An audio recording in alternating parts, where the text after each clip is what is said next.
All right, we've got NBC News senior producer Geraldine Cols Azocar who joins us now. Geraldine, look, you've got lots of family in Venezuela, including your brothers. You've been, I think, communicating with them, even though it's been a little spotty. What are they saying? Well, so first I woke up at like 1:30 in the morning, just bombarded by messages, right? And it was my brothers basically texting us, telling us that something was happening. A lot of Venezuelans didn't know whether this was going to happen for real or not. Some of them were preparing, some of them were not, because Venezuelans have been in sort of this similar scenario many times before. But going back to my brother, so we have a family house that is relatively close to Fuerte Tiuna, which is the big military base in the middle of Caracas. And so they woke up to like the sounds of bombs. My brother says that he saw and he heard the planes and the helicopters. And obviously the smoke, they smelled the smoke.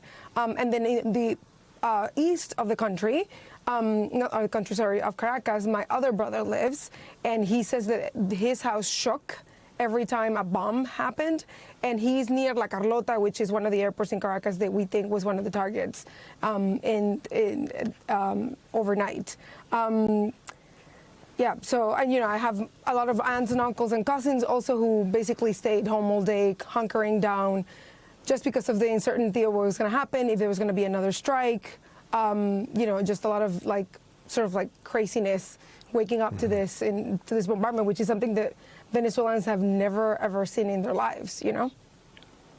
In the Venezuelan community, we're watching these images. This is something that Venezuelans here in the United States, many of them have been waiting for. They've been waiting to see the fall of the Maduro regime, and they've been watching these images of Maduro, you know, doing his bombastic announcements of singing and dancing and kind of using the media as a way of spreading propaganda and almost flaunting his ability to rule there. And now we are seeing, you know, among the Venezuelan community, so many memes and so much celebration here in the United States.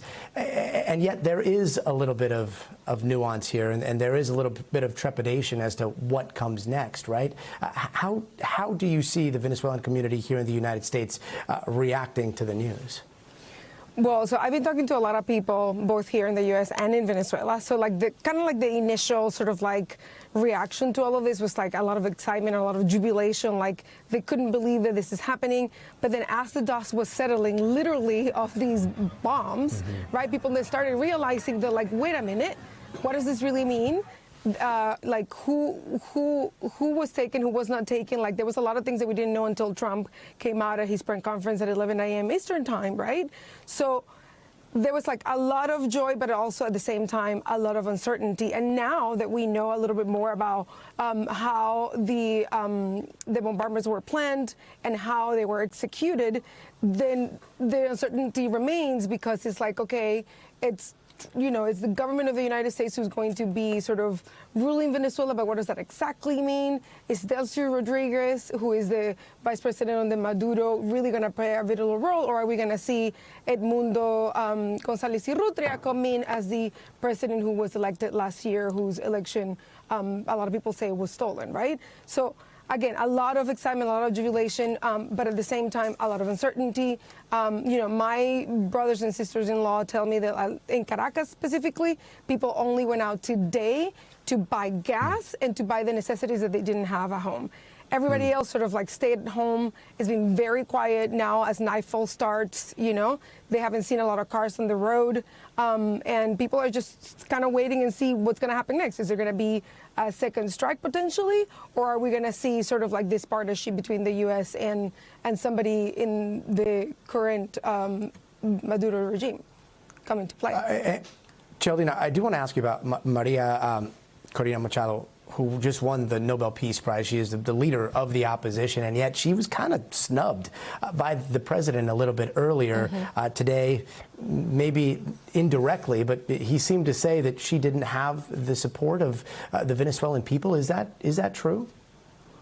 Well, I don't think that that's necessarily true. I mean, again, if you see a lot of social media and if you talk to a lot of Venezuelans, a lot of people love Maria Corina Machado. She is a long-standing politician with a humongous following. I think the thing that she has going for herself is that she has been sort of like a constant, right? She's has been a constant critic of the Chavez regime when Chavez was around, has been a constant critical of Maduro and his regime, and they're oppressive regimes, by the way. Let's not forget the Venezuelans live in poverty, right? Venezuelans live with not enough salaries to buy groceries and basic necessities, and they live in an oppressive authoritarian regime. So, and she's been sort of at the forefront of saying, like, we cannot give up, we cannot, put our hands down. We gotta continue fighting for democracy in Venezuela. So I do think that she has a huge following, both inside and outside of the United States. Yeah, we'll see how she plays into whatever happens in Venezuela next. Geraldine, thank you so much. We thank you for watching, and remember, stay updated on breaking news and top stories on the NBC News app or watch live on our YouTube channel.